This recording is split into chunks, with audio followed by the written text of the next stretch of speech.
Got less than a week before I head out east.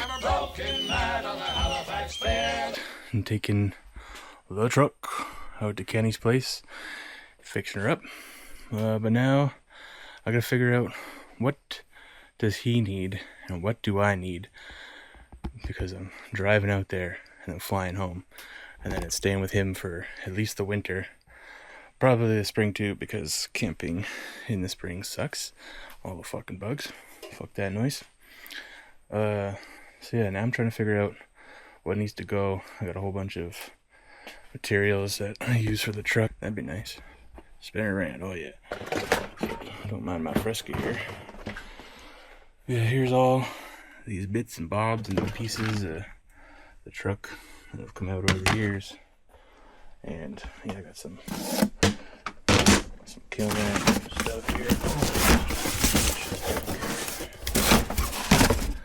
So yeah, a few extra pieces of that. I'm sure it's handy somewhere. And yeah, I got like a 30-pound Pelican case that's got to come back with me too. On a couple of pieces of metal up there for my rocker guards, which are looking pretty crazy. And got another piece of sheet metal back there that I could take with them. So it takes 10 hours to get to Quebec City. So if I left here real early in the morning, I could get to Montreal, grab myself a smoked meat sandwich, and I don't know, just kind of look around and just kind of know that this place actually exists. That's kind of the fun for me too, is that when I'm doing all this traveling, like I see all these places that I've seen or just like I've seen in photographs and video, and that's about it. Like it's always different when you see something in person. So like, I just want to confirm that yes, this place exists. Here it is. And there's lots of people that have been living here for centuries. And here I am. Check mark. There it is. It's been there. I've been there. So far, planning on just like camping in the truck overnight for 1, maybe 2 nights. I don't know. All the Crawford and Dale are showing up on Saturday around 11 a.m. in Halifax off a flight. KJ is gonna go pick them up. There's just no way I can make that time, but we're heading back to his place. He lives in Greenwood, Nova Scotia, and we're at his place for the night, see his family, say hi, and then steal him away for a week and just, yeah, go have some fun. We're getting a fishing charter. Well, for me, I gotta drive all the way out there, and hopefully my truck makes it out there. It should. It's been pretty good to me. Knock on wood. Right now I'm trying to decide if I should. I'm probably just gonna sleep in the back of the truck, but it's a very small back of the truck. Let's go take a look. So yeah, I got a piece of plywood that I would like to put in the back of the truck here. So yeah, I got all these ridges, and that's just absolutely painful to be on. So that's why I use this little carpet thing if I ever need to get in there.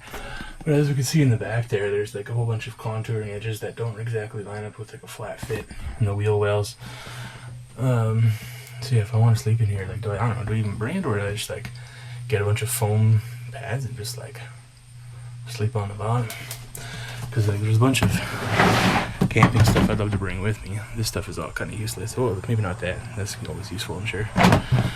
Or just get a water bottle. I don't know. But so this one is only like a foot tall. So I was thinking if I could build a platform or something. And then this one's got some tarps and shit. I don't need all of this stuff. I could condense it down into probably at least this bucket. But this bucket's a lot taller. It's taller than that. So imagine if I wanted to build a platform. I've only got like 2 feet, if that, to sleep on top. So yeah, that tote's just not gonna work out, I don't think. Do I even need a piece of plywood? I don't know. I would have to cut it up. There's the inside panel that is very hard to put back on, so I'm gonna let the expert put that back on. Oh yeah, remind me, I got all these freaking clips and shit. More than you would ever need for like 7 vehicles, but there they are, as pieces of plastic. Yeah, that's my conundrum right now. I gotta figure out what do I need to actually take with me. A bunch of fluids and stuff. Probably a camping chair is probably a good idea. So getting excited to go out east, and yeah, obviously pretty anxious to like lose my only vehicle, but I don't know, the last 2 years I've driven it like 4 times in the winter, and that was just like out of complete necessity.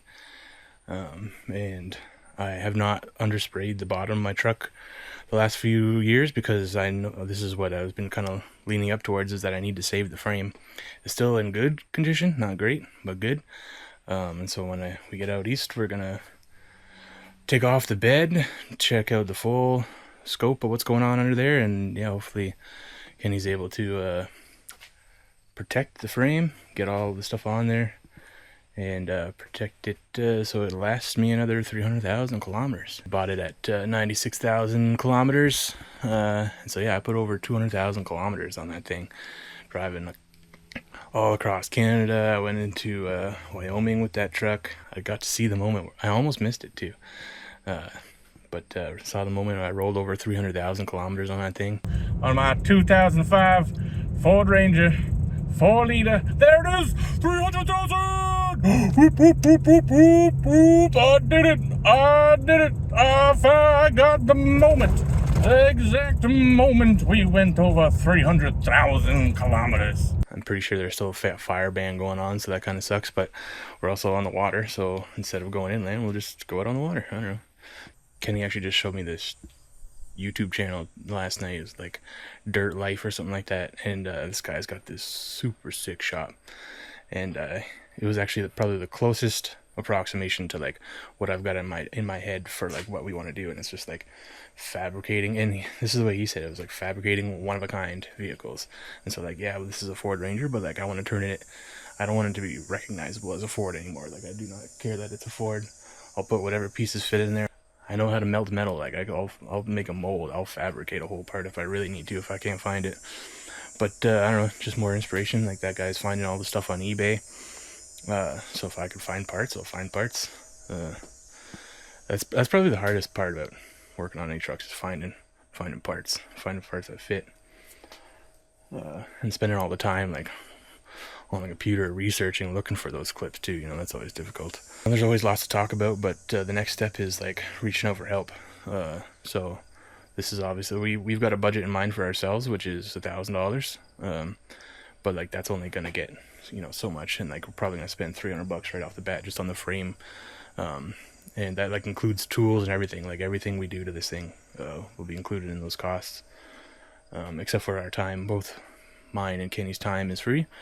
To a degree, like we're reinvesting our time into this project to see if it can go somewhere, and we're chasing our dreams.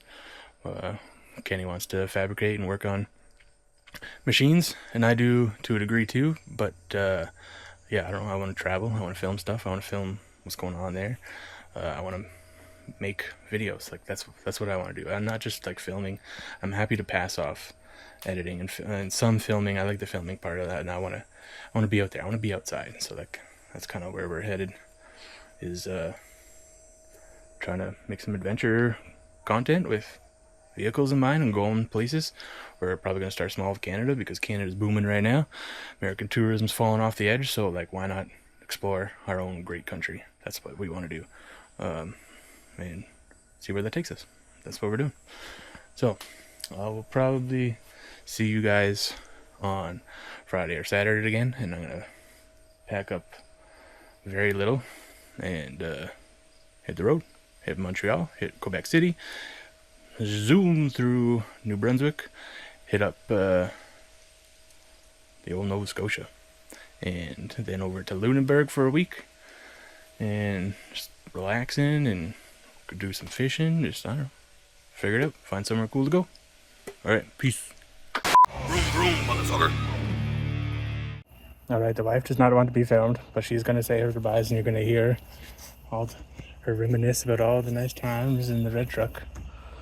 And she's going to give it a gentle hug with both hands.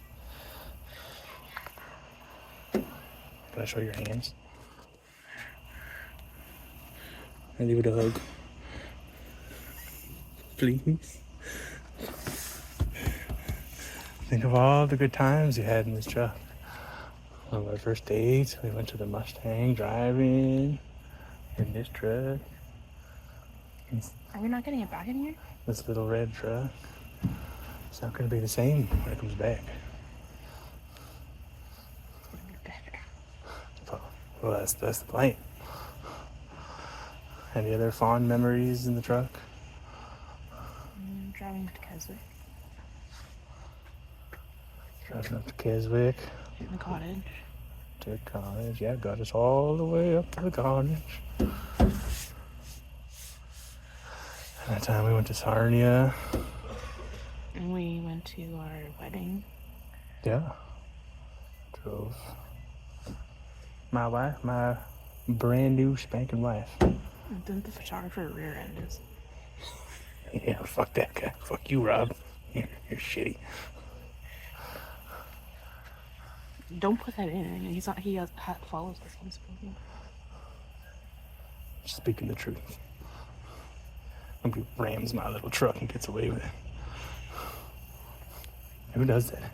Like, you know how close you have to be to fucking ram the rear end of a truck? Yeah. Oh my goodness. Yeah. In 1 year, you'll have it back.